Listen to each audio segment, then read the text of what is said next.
I've got a question for you that any jungle main should easily be able to answer. It's not hard, just watch what happens. As the Hecarim, after killing the enemy jungle Briar, you press tab. All the information you need to answer is right there. What do?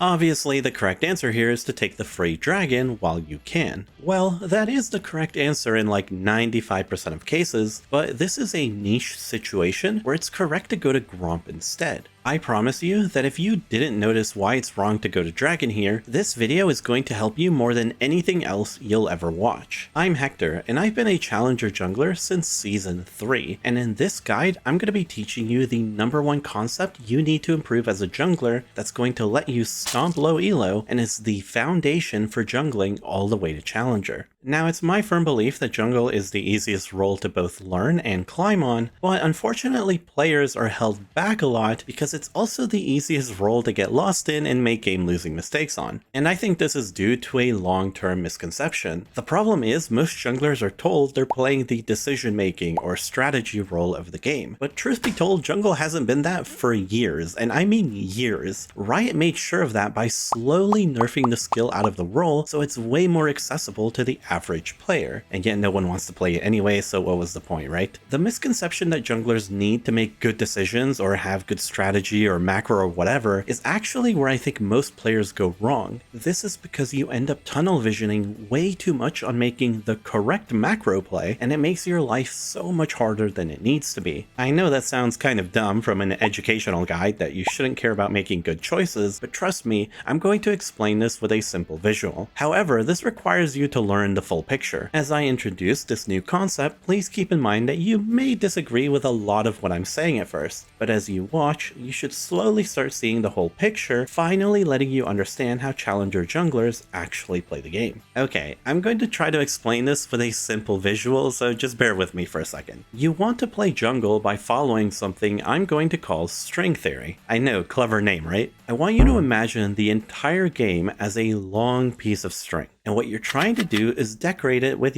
points from your achievements. So a jungle camp like Raptors would be 1 point, a kill might be 3, early objectives might be a 4, but there's also negative points like getting counter ganked, which is a big deal, so that's a -5. Now before I continue, please don't overthink the points. There's no way you could ever quantify something in this game precisely. Everything is relative. The points are just here to make for a simple visual. Then, at the end of the game, you and the enemy jungler total up your points, and whoever had the most was definitely the better jungler that game. Okay, but this doesn't explain why Hecarim shouldn't do Dragon right now. Surely an objective is worth a lot of points, it's free, what gives? As a jungle main, I want you to think about what the most frustrating part of your role is. It's definitely getting flamed, right? Your teammates expect you to gank every single lane, be up and farm, invade the enemy jungler, track them perfectly, secure all 6 grubs, get 3 dragons before 8 minutes. Like, you have to do everything for them, right? The most important thing you need to realize as a jungler is that you always have so much to do. There's always a lane to gank, always another camp to farm, always an objective to contest. It honestly doesn't matter all that much what you actually choose to do on the map, so you shouldn't overthink your decisions. Instead, I want you to focus on always doing something positive that's earning you more and more points. So now we can explain why skipping Dragon here is fine. The problem is that it's spawning in 13 seconds. It takes about 5 seconds to walk over to the pit, and then you're gonna have to wait there for 8 seconds for it to spawn. Meanwhile, I want you to look at the minimap. Every camp is up, and if you farm the top side, there's also action going up in top potentially, and the scuttle crab is spawning. There's so much to do on the map, I don't really care what the best play is, I just have more stuff to do. So the reason we're skipping Dragon is very simple. In doing so, we keep earning points without any delay. But if we were to wait for Dragon, we would put an 8-second delay after the Briar kill. As you can see, we'd effectively be earning the same amount of points, but faster. Not only that, but those extra 8 seconds allow the version of you that went to Gromp to maybe get another point, coming out ahead overall. Okay, now I know here's where a lot of you are thinking, okay, relax buddy. Waiting 8 seconds for Dragon to spawn isn't a big deal. Surely that's worth it for an important objective. Also, you're undervaluing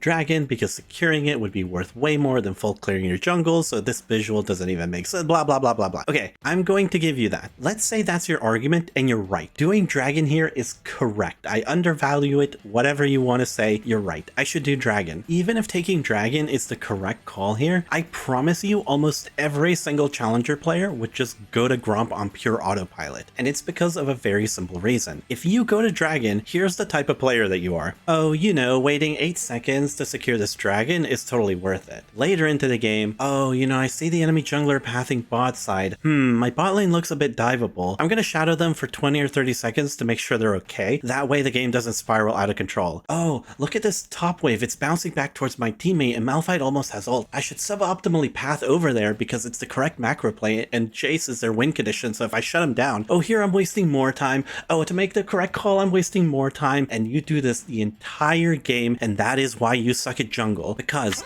individually, none of these decisions are the reason you're losing. It is the collective string that is the reason you lose. You are not looking at the big picture. You are spending so much time trying to do the right thing that you are ultimately doing less overall. On the other hand, all challenger junglers care about is keeping a consistent string. We're just trying to put as many points as possible back to back to back with as few gaps as we can between them. So let me be clear, it is more effective to autopilot and simply try to earn as many points as possible rather than trying to make the right play all the time. Now, before we move on to address some other concerns you may have, let's practice some examples. You're never going to be in this exact situation, so I want you to be able to adapt regardless of what game state you find yourself in. Imagine we see the exact same scenario. Hecarim kills Briar and you press tab, except this time, Dragon is already up. What would you do in this circumstance? It actually doesn't really matter. There is so much to do on the map, you can do Dragon or go to Gromp. I don't want you to overthink these things. As long as you're doing something positive, you're probably fine. Okay, what about this? Let's say you killed Briar on your Gromp instead. Do you go to Dragon or Wolves from this position?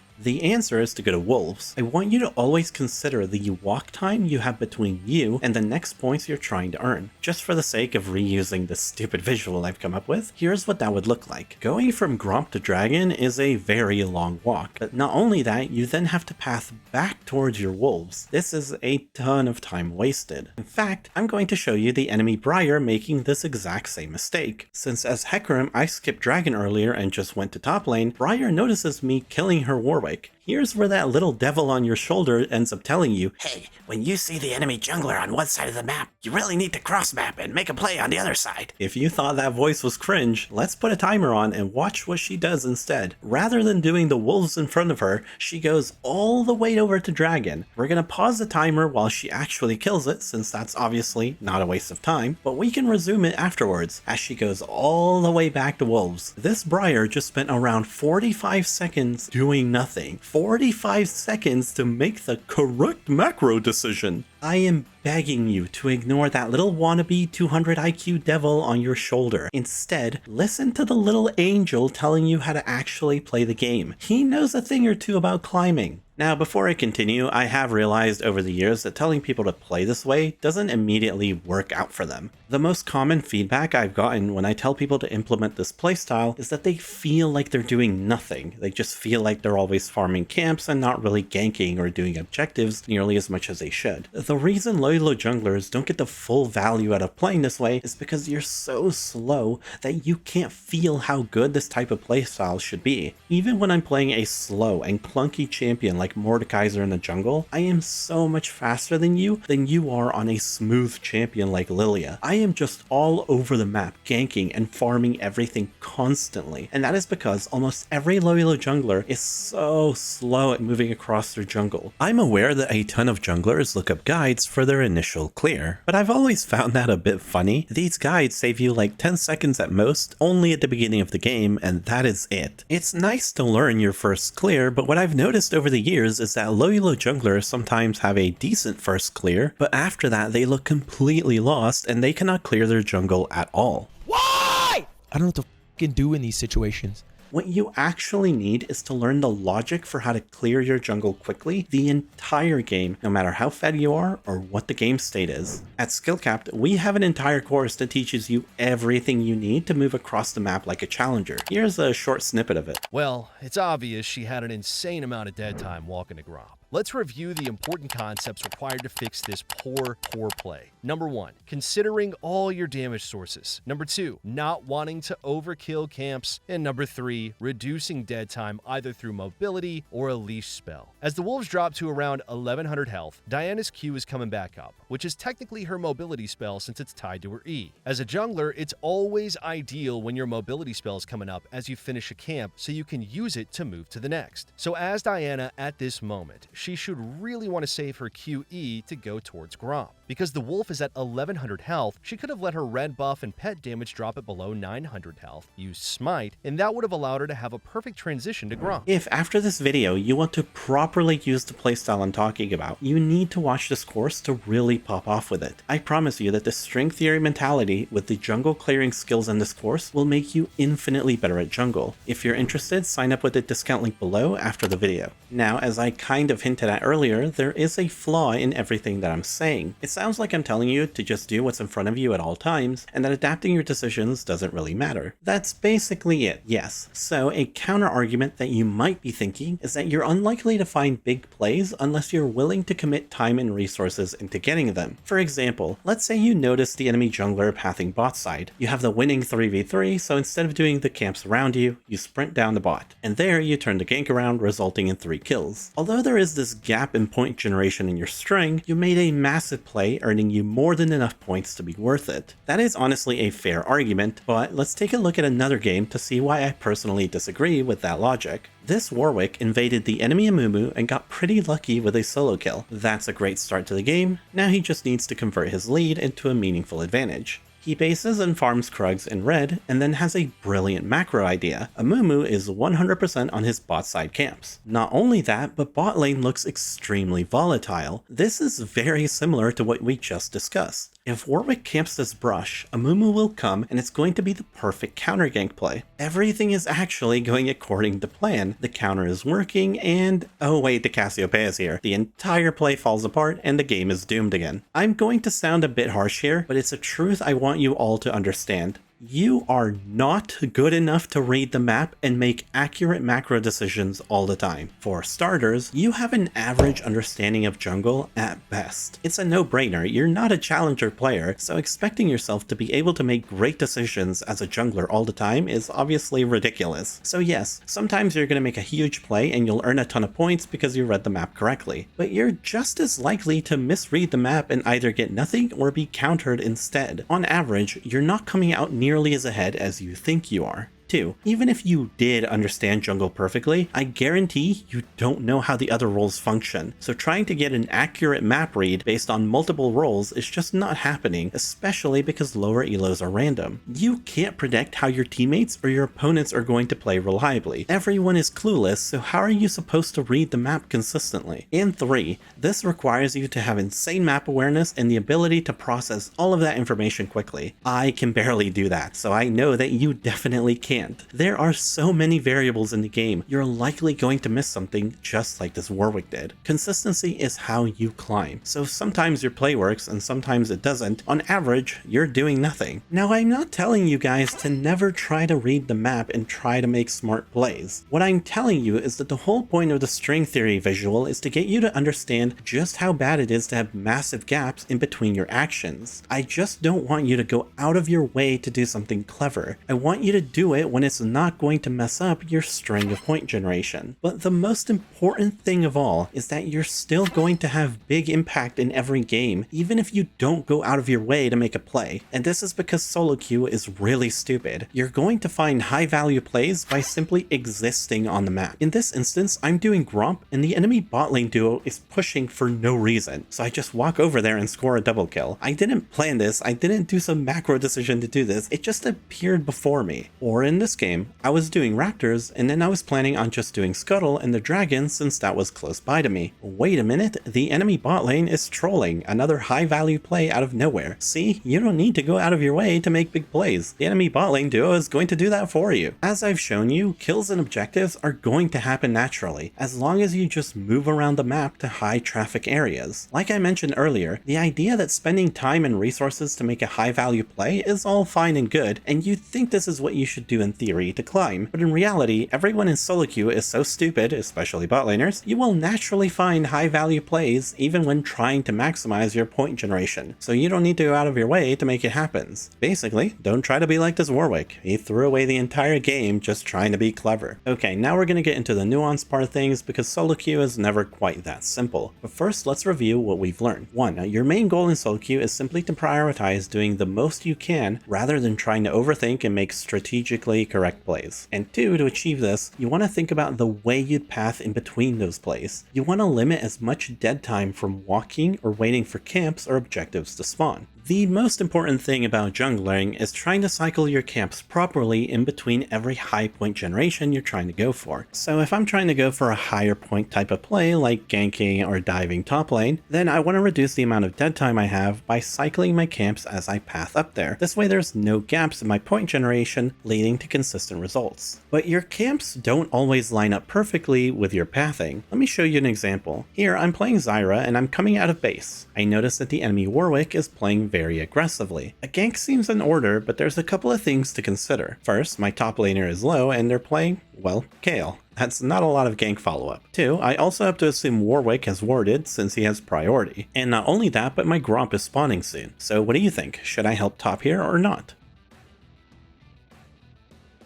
Based on this entire video, I bet many of you think that the answer is no, I should just farm my camps that are spawning, but that's wrong. It is 100% correct to go up here for a gank even if it's unlikely, and that's what I end up doing. I go up there and score a kill. But the result didn't matter. Like I said, this was unlikely to work, but why was it correct for me to go? Well, it all goes back to me coming out of base. Notice how my cursor is on the minimap as I gather intel. As I get here, we can see the Gromp gets the yellow hourglass at 4:08. This means it's going to spawn at 4:18. I get to this area at 4:14, so I have 4 seconds of dead time before I can farm. In situations like this, I generally advise players to stand in between the camp and the lane they want to gank. Then you're going to reassess. If you think the gank is extremely likely to work, you can commit. If not, you can quickly double back to the camp. But the reason we don't double back is quite simpler than that. Our wolves aren't up yet, so even if I did Gromp, I would then have to wait for the wolves to spawn anyway. This is something you should be doing a lot, and it's a move I like to call camp stalling. Basically, you commit to something else that may or may not generate points for you simply because you need to buy time for your camps to spawn. As you can see, after killing Warwick, my jungle is all starting to respawn. So not only did I get points from the kill, but now I can smoothly generate points from my camps with very little gap between them. Camp stalling is an extremely important skill to always try to get better at. There are so many unique situations that you're inevitably going to find yourself in that trying your best to incorporate it will increase your efficiency dramatically. For example, this is a much higher level decision. I want you to pay close attention. As I path to raptors, I encounter a problem. My wolves are respawning at the moment and Krugs are up, so my options here kind of suck. If I go from raptors to Krugs, I'd be next to nothing. It's a wasteland up in top. Likewise, doubling back to my wolves is also kind of bad. It's not the end of the world, but this is a bad situation to be in. I'm trying to find a way out of this awkward situation, so I press tab and I see that my red buff is also spawning in 33 seconds. So I'd either have to wait for it to spawn or come back later. Again, that is really awkward for me. This is not an easy question, so only test yourself if you really want to. What would you do to make the most of this really awkward situation with no clear efficient plays? I'd be really impressed if you get this. The only hint I'm going to give you is that I'm Mordekaiser.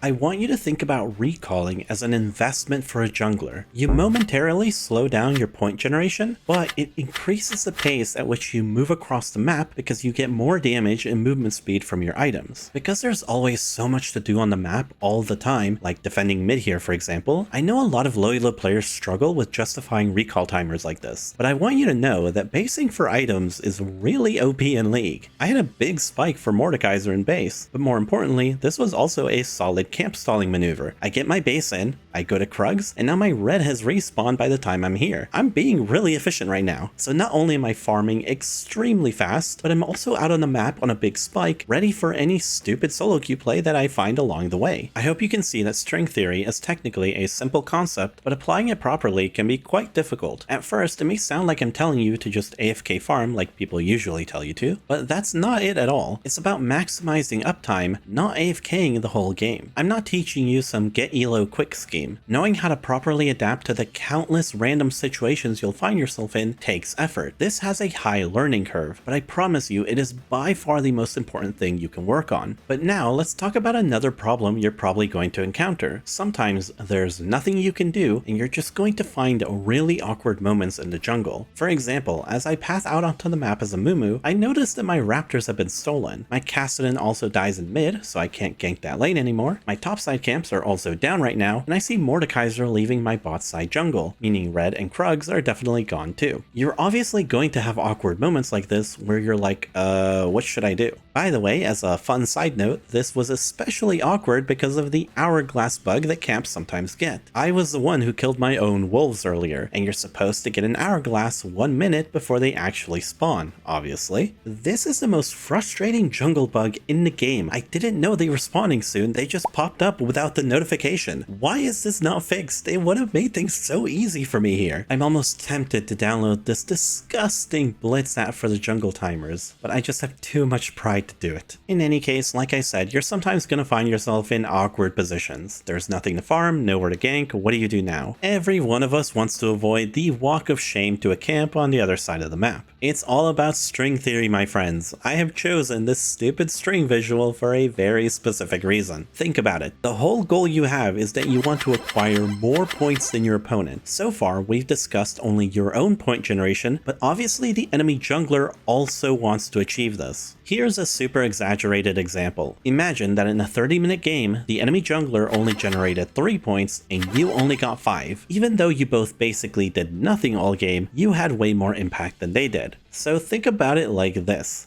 If you know that you have nothing to do and your string is going to look like this, then you need to understand that your time is no longer valuable. Whereas if the enemy jungler does have camps to farm, then their time is way more valuable. So trading time with each other actually benefits you because they'd rather be doing something else. In this game, as I pass out on the map as Volibear here, notice how I have 0 camps to farm. Well, at least I thought I didn't. I got the bug again. Isn't that lovely? Not only that, but my Ahri is forced out of lane while my Garen is also being ganked and dies. Pretty cool situation we have, right? So I had an efficiency issue. My wolves that I'm around aren't spawning for 10 seconds, and pathing to my raptors is also a long walk. Because my time has less value at the moment, I go contest grubs. Notice how I'm not actually trying to secure them. Sion wants to push, and Yone wants to base, and Kindred wants to do these quickly and get back to her camps. My time is worthless compared to their time. By just being here, I am trading positively. I don't need to actually secure any of the grubs, I just need to annoy them. Eventually, I do end up outplaying them. Well, to be fair, they outplayed themselves, but I want you to ignore that. This wasn't my intention whatsoever. I could have gotten 0 grubs here and the play would have still been good. That's what I want you to take away from this moment. You will, without a doubt, find yourself in situations with nothing to gank and nowhere efficient to farm. In moments like that, it is always good to trade your less valuable time for your opponent's valuable time. Another example of how you could do this would be threatening to dive the enemy top laner or something. This might force their jungler to stop farming to defend the dive. From there, you can 2v2 if you see the angle, but walking away is just as good. Even if you get nothing, you'd be coming out ahead because you stopped the enemy jungler from farming. Finally, when you have nothing to do is when you can actually be the smart jungle I know every one of you craves to be. In this moment, there's nothing really efficient for me to do as Lee Sin. All my camps are down, no lane seems gankable, and yeah, this kinda sucks. I also know that Shaco stole my Krugs, implying he was playing the bottom side of the map. So in the present, it's very safe to assume his bot side camps are down and he's going to base into top side and my bot lane is building a slow push and grubs are spawning and blah blah blah blah blah. Basically, I make one of those smart decisions because I've got nothing to do, so I may as well use my head for a second, and I go dive this Ashe, making her miserable. You can make map reads like this or do the smart thing when you have nothing better to do. It is fine in these circumstances. With a final note, I do want to say that this whole string theory concept at its core boils down to League having so many things to contest at the moment that anything you do is good. Yes, there are certain plays that will have more value than others, but it's not so much that you need to overthink your actions. Very minor decision improvements only start to matter as you push higher and higher in elo like Grandmasters or a Challenger, and 99.9% of you are never going to play in that bracket, so why do you care? And one final concern many of you may have is based on the champion that you play. Let's say you're a slow clearing champion like Sejuani versus something like Karthus. Because Sejuani is a very team-oriented champion, you may overthink things and prioritize trying to help your team. This is because if you don't, you're just going to be outvalued by the simple fact that Karthus clears camps faster than you. So for example, if you both full clear all the time and then gank, you'd naturally fall behind the Karthus who's just doing that faster than you. And I would agree with this. String theory playstyle works best on power farming champions that zoom through the jungle and do everything on the map quickly. However, your champion pick actually doesn't matter. I would say everything below Masters, junglers make so many mistakes and are so inefficient with their decisions and clear speed that you can use this playstyle on any champion, even something like Elise that wants to gank 24/7. At the end of the day, you just need to focus on these two skills. Go to areas of the map where there's more things to do, as I've stressed the entire video, and 2, do everything as quickly as possible. And if you need help with that, remember our course I recommended. This playstyle will work 10 times better if you actually use this course to improve your gameplay. And one final tip, always take Blue Smite. Running around the map faster is broken since you can do more. Every single jungler should go Blue Smite every single game. Anyway, that's going to be it for this one. See you next time.